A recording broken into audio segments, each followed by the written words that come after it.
د حجاب په اړه د کرزي څرګندونو ته د طالبانو غبرګون.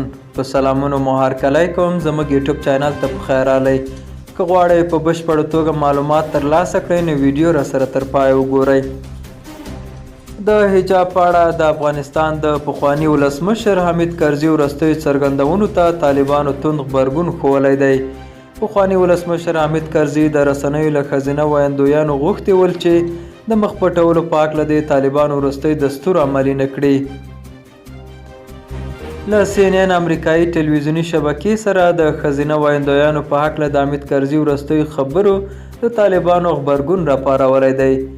د طالبانو د امر بالمعروف او نهي عن المنکر وزارت په خپله ټویټر پاڼه کې لیکلي دي چې د حجاب په اړه د کرزي وینا د تبصرې وړ نه ده. په تیرو 20 کلونو کې د بهرانیانو د خوشحالولو لپاره د افغان خویندو هر ډول ازادي غوښتله او زمینه یې ورته برابره کړې وه، خو خپله میرمن یې لکه څنګه چې نورو ترې غوښتل په هېڅ کومه رسنۍ کې راڅرګنده نه شوه. طالبانو یو ځل بیا پر حجاب ټینګار کړی او هغه یې یو الهي دستور بللی دی.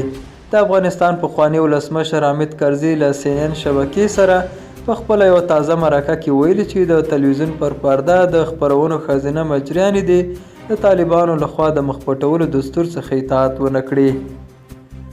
نوموړي تاکید وکړ چې ښځې په افغانستان کې حجاب مراعتوي، خو د ښځو لخوا د مخ پټولو حجاب نه بلکې د کوم بل هیواد رسم او رواج دی.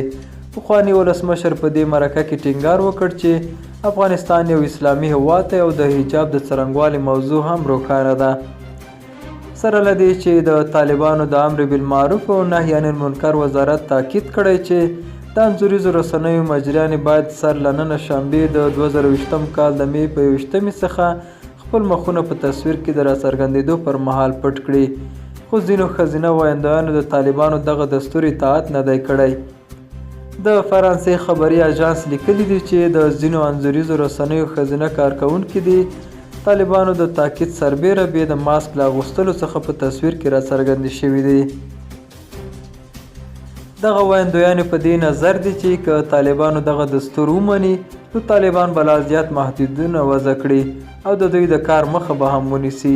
طالبانو 2 ورځې مخکې داسې فرمان صادر کړ چې د انځوریزو رسنیو له ټولو ښځینه ویاندویانو څخه یې پکې غوښتي وو چې په تصویر کې د راڅرګندېدو پر مهال د خپل مخونه پټ کړي.